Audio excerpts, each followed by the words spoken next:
remember the day we found Kibo like it was yesterday. It was late November, just after the short rains in Kenya's Tsavo East National Park. The air was thick with humidity, and the savanna grasses were high, painting the landscape a golden green that only appears for a brief window each year. I had been working with the Tsavo Wildlife Rescue Unit for nearly a decade by then, and in that time, I had seen the best and worst of what the wild could offer. But nothing prepared me for what we found that morning. A ranger patrol had received a tip from a local herder. He had spotted a giraffe behaving strangely near the Voi River. The herder, a quiet Samburu man named Lekal, said the animal hadn't moved for hours. His worry was evident, and given the rising cases of poaching snares in the area, we mobilized quickly. When we reached the site, we had to leave the vehicle about a kilometer from the river's edge. The rest of the way we covered on foot, the terrain too rough for the land cruiser. As we approached, I saw the head first, towering but drooping slightly, barely above the tall grass.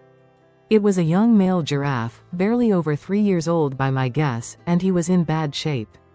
Kibo, though we didn't know his name yet, was lying on his side, one leg caught in a crude wire snare made from bicycle brake cable. It had cut deep into the flesh above his fetlock.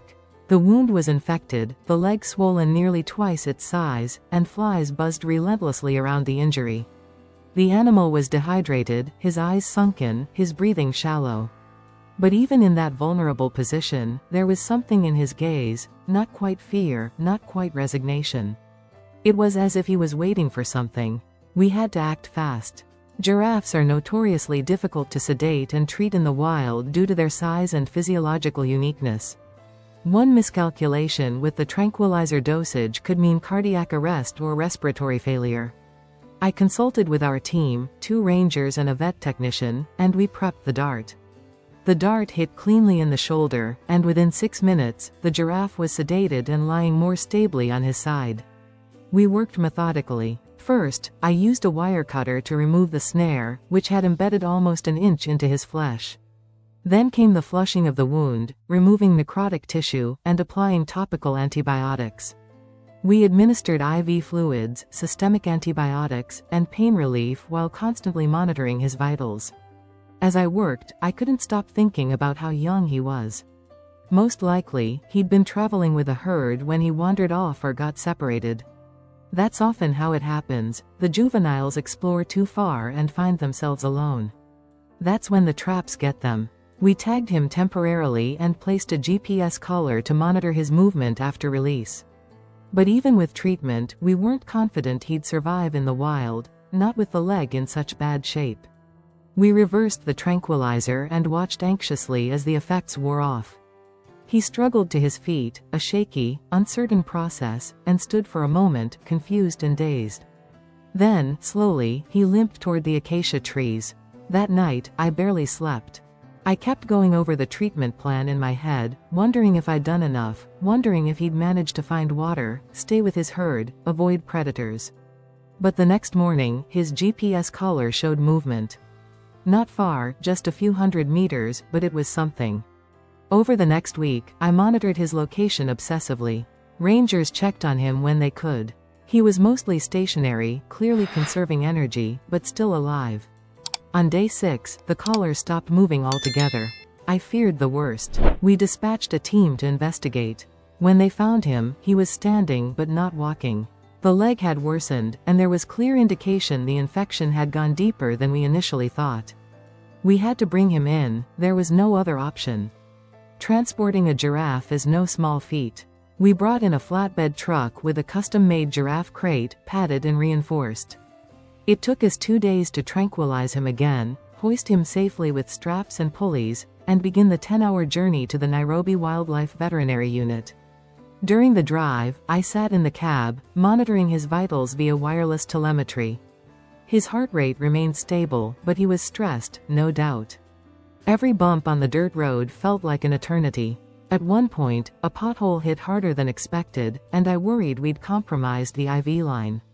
Thankfully, he remained sedated and stable until we reached the facility. The Nairobi Veterinary Unit is a place I consider a second home. It's where we bring injured elephants, rhinos, zebras, the victims of human cruelty and sometimes just bad luck. When we wheeled Kibo into the treatment bay, we were ready. Cultures were taken from his wound, and imaging showed osteomyelitis, bone infection, which meant a prolonged treatment protocol. But there was hope. The next few days were critical. We sedated him daily to clean and redress the wound, administering systemic antibiotics through a central line. A customized leg brace was fitted to stabilize the joint. Feeding him was another challenge. Giraffes are browsers, and in captivity, they often refuse to eat unfamiliar foods. We sourced fresh acacia branches daily, and eventually, he began to nibble. I spent long nights by his side, sometimes sleeping in a cot nearby. There's something about a patient like Kibo that keeps you tethered emotionally. He wasn't just another animal to treat and release. He had a calm presence, a resilience that made you root for him in ways you didn't expect. He tolerated procedures with an eerie composure, even learned to lower his head gently when approached. After a few weeks, we named him Kibo, after the highest peak of Mount Kilimanjaro. The name felt right. He had endured something few animals survive, and still he stood, looking out at the world with those solemn, wise eyes.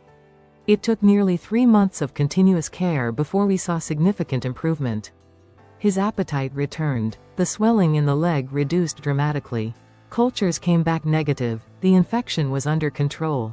We consulted with orthopedic specialists to ensure his leg could bear weight without long-term damage. But as much as I wanted to release him back into the wild, the decision wasn't mine alone. Giraffes with such injuries often struggle to reintegrate, and his compromised mobility made him more susceptible to predators. After discussions with the Kenya Wildlife Service, we made the difficult but necessary call. Kibo would not return to Tsavo. Instead, he'd be relocated to a protected, controlled environment where he could live safely, a wildlife sanctuary or zoo with proper facilities and enrichment. We began preparations for transport again, this time, to the Nairobi National Zoo. The staff there had been briefed, a new enclosure prepared, and Kibo's transition planned in detail. As we loaded him onto the transport trailer, now alert and far stronger than when we first met, I felt a strange mix of relief and sorrow. He would not go back to the vast savannas of his birth. But he would live, and thrive, in a place where he'd be safe from snares, poachers, and the indifferent hand of fate. What I didn't know then was how deeply he'd come to impact everyone who met him. When we arrived at the Nairobi National Zoo with Kibo, it was early morning. The sun was just rising over the Ngong Hills, casting long, amber shadows across the grasslands that bordered the city. The zoo staff were already waiting, led by the head curator, Jane Mwikali, someone I had worked with on other animal transfers. She was calm, precise, and deeply compassionate. I trusted her to help Kibo settle in. This wasn't the first time a wild animal was being transitioned into human-managed care, but giraffes are a special case. They're not just tall, they're emotionally sensitive, highly social, and acutely aware of changes in their environment. We knew the adjustment period would be delicate. Kibo was guided into his new enclosure, a large, tree-lined paddock with a custom-built shelter. The entire area had been prepared with input from behavioral ecologists. Soft ground cover to reduce stress on his injured leg, low fencing to prevent him from feeling boxed in, and browsing stations with native acacia branches. Everything had to be done with care. Even the color of the shelter's interior had been matched to the tones of his natural savanna habitat. When the transport gate opened and he stepped out, there was a long moment of stillness. He didn't bolt or panic. Instead, he just stood there, sniffing the air. His ears twitched, and his long neck swayed slightly as he scanned the unfamiliar surroundings. Then, with a slow, limping gait, he walked toward the first acacia stand and began to feed. That single act, eating calmly, told us more than we expected. It was a sign he wasn't overwhelmed, that he trusted us enough to be vulnerable. For the first few weeks, we maintained a strict no public visibility policy. Kibo needed privacy. Only essential staff were allowed near his enclosure, and every interaction was recorded for behavioral analysis. We monitored his food intake, hydration levels, movement patterns, and even sleep cycles using motion sensors installed discreetly in the shelter. His leg, while no longer acutely infected, was still fragile. The brace remained in place, and Jane brought in a physiotherapist who had experience working with large ungulates. I continued to visit him daily. In some ways, I felt responsible for him, even though his immediate medical needs were now being handled by the zoo's veterinary team. I had become emotionally attached, something every vet warns against but finds almost impossible to avoid with cases like Kibo. One of the most challenging aspects of his recovery was his social isolation. Giraffes are herd animals. They form complex social bonds, and while adult males often roam independently, young giraffes, like Kibo, thrive on companionship. The zoo had a small group of 4 giraffes, 2 females and 2 males, kept in a separate enclosure across the service road. Introducing a new giraffe is always a carefully staged process. We began with visual exposure, placing Kibo at a distance where he could see the others without direct contact. The females, especially a 5-year-old named Nala, were immediately curious. They would approach the fence line and stare at him, sometimes letting out soft grunts, a giraffe's subtle way of expressing interest. Kibo responded cautiously. He never vocalized, but he did move closer each day. His body language showed a mix of apprehension and longing, the way he tilted his head, how he lingered by the fence even when food was brought to the opposite side of the enclosure. After a few weeks, we progressed to the next stage, shared time in a neutral paddock, supervised, with escape routes clearly marked. The first attempt was tense. Nala approached slowly. The 2 younger males stayed at a distance. Kibo stood still, his muscles taut.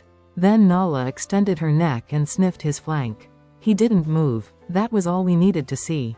Over the next 2 months, Kibo became a part of the group. His limp was still visible, but his movement was more fluid. The physical therapy and tailored nutrition plan were working. We had added calcium and vitamin D supplements to support bone regeneration, and the team ensured he got sun exposure during the early hours of the day to maximize synthesis. His personality began to emerge. Where once he was subdued and cautious, Kibo started showing signs of quiet confidence. He was never dominant, but he held his own in the group hierarchy. He seemed to favor Nala. They often browsed side by side, and he allowed the keepers to approach him without retreating. One moment that remains etched in my memory happened in late July, almost 8 months after we'd first found him in Tsavo. A group of schoolchildren had been allowed to visit the outer viewing platform for the first time since Kibo's recovery had stabilized. I was on site for a routine check, standing near the observation gate. Kibo was at the far end of the enclosure when he noticed the children, or more likely, heard them. Instead of retreating, he walked toward them. His gait was steady, even graceful, despite the slight imbalance in his injured leg. The children went silent as he approached, towering above them, his long lashes blinking slowly. Then he did something remarkable. He lowered his head and extended his tongue toward a branch one of the keepers had placed in a feeder beside the fence. It was an ordinary action, but it signaled something extraordinary. Kibo was comfortable. He had accepted his new life. From then on, he became a quiet ambassador for conservation. Every child who visited the zoo learned about his story, not as a cautionary tale of poaching, but as a testament to resilience, healing, and the power of intervention. Kibo had survived something few giraffes ever do, and in doing so, he had become a symbol of hope.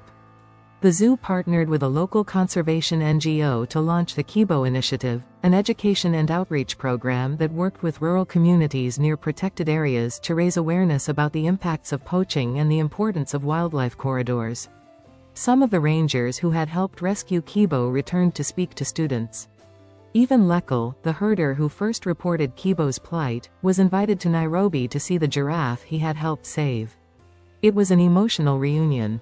He stood quietly at the fence, watching Kibo browse, and said softly in Samburu, "He walks again." Of course, not everything was perfect. There were setbacks. At one point, Kibo developed a pressure sore on his injured leg from the brace. We had to sedate him again, adjust the fitting, and implement a new bedding material in his shelter.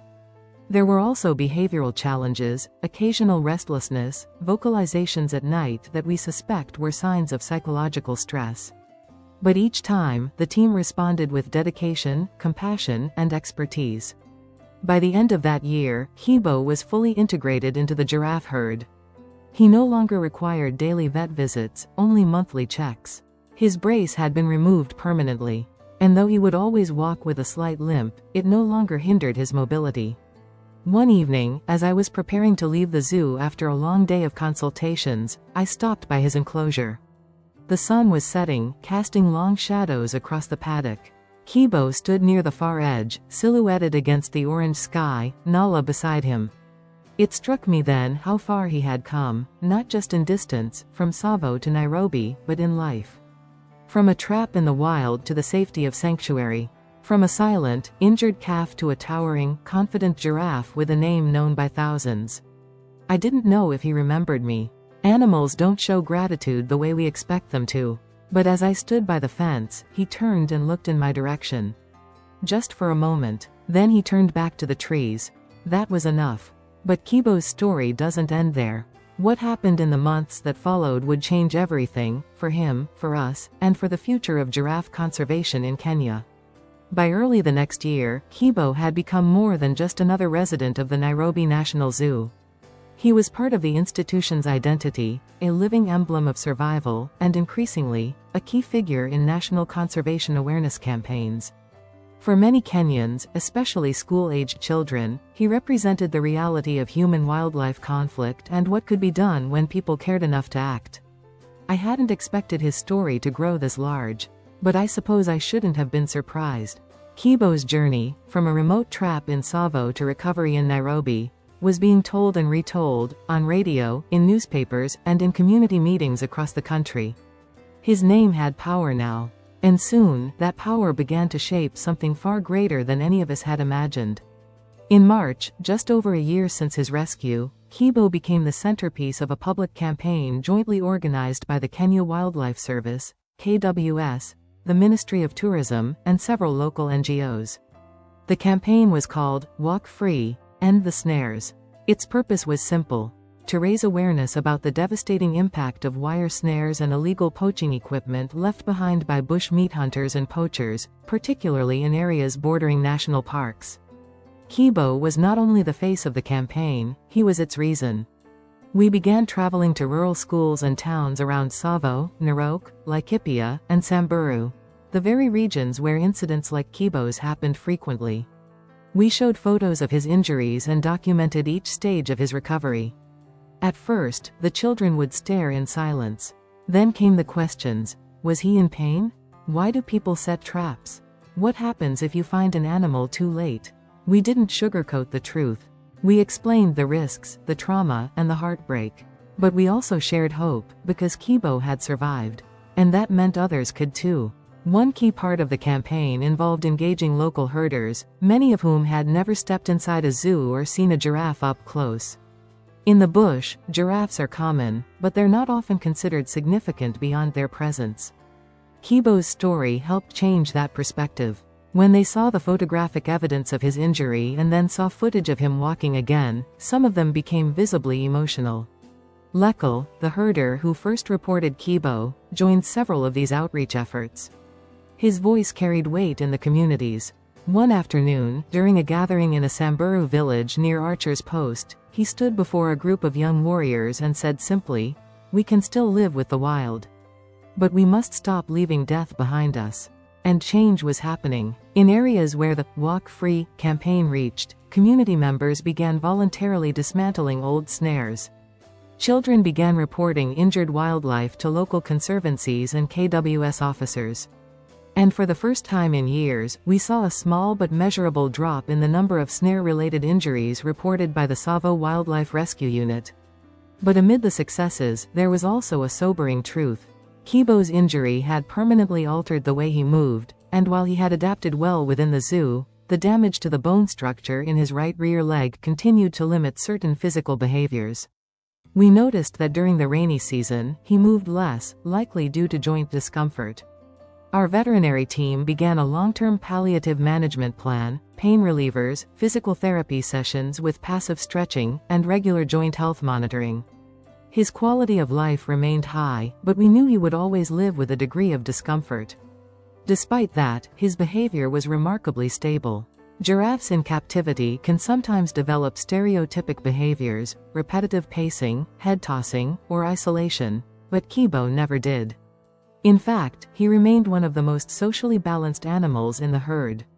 He was particularly nurturing with calves born in the enclosure, often gently following them or watching from a distance as they played. By mid-year, something unexpected happened. A filmmaker from South Africa, working with National Geographic, reached out to the zoo with interest in documenting Kibo's full journey. At first, I hesitated. I'd seen too many wildlife stories dramatized beyond recognition. But after several conversations, we agreed, under one condition: the story had to remain grounded in reality. No animation, no exaggeration, no talking animals. Just the truth. The documentary, titled Kibo, The Silent Survivor, took 6 months to complete. It followed every part of his journey, from the moment we found him in Tsavo, to his treatment and recovery, to the community campaigns he inspired. I was interviewed multiple times, as were Jane, the zoo staff, the rangers who helped lift him from the trap, and even children who had visited him. It premiered at the Nairobi Film Festival the following year. I sat near the back of the theater, not knowing what to expect. But when the final credits rolled, and the audience stood in applause, I felt something shift, not in my career, but in the national conversation. Kibo had reached people far beyond the confines of our field. He had become a symbol of what was possible when humans decided not just to coexist with wildlife, but to protect it. A month after the premiere, I returned to the zoo on a quiet weekday afternoon. The crowds were gone, the children's voices replaced by birdsong and the rustling of leaves. I walked slowly to Kibo's enclosure. He was resting beneath a tall acacia tree, chewing slowly, one leg tucked beneath him, the other stretched slightly forward, his injured leg, which still bore a faint scar along the joint line. He saw me, lifted his head, and blinked slowly. I stepped closer, placing a hand on the wooden fence. And then I spoke, not loudly, but clearly. "You've done more than survive, my friend. You've changed the world a little." There's a point in every vet's life when you realize that the job isn't just about saving lives. It's about connecting those lives to something larger. With Kibo, that connection had become a bridge between wild and urban, animal and human, past and future. Today, Kibo continues to thrive. He's watched over constantly, his legs still monitored, his days spent grazing, resting, and sometimes simply watching the horizon. He remains with the same small herd, Nala beside him more often than not, and when new calves are born, they often nudge him gently as if recognizing the quiet strength he carries. There's talk of expanding the Kibo initiative to other countries, Uganda, Tanzania, even Namibia. And though he will never return to the plains of Tsavo, his presence is felt there every day. In the eyes of a herder who dismantles a snare. In the hands of a child who points to his picture in a schoolbook. In the quiet work of rangers who know that one rescue can lead to 1,000 more. I still keep the first photo we took of Kibo the day we found him, leg mangled, eyes wide with pain. I keep it not to remember the suffering, but to remind myself how far he came. And when people ask me if animals remember, if they know when someone has saved them, I tell them the truth. I don't know, I say. But I remember. And sometimes, that's enough. Kibo's journey continues, not in the wild he once called home, but in every story we tell, every child we teach, and every trap we choose not to set.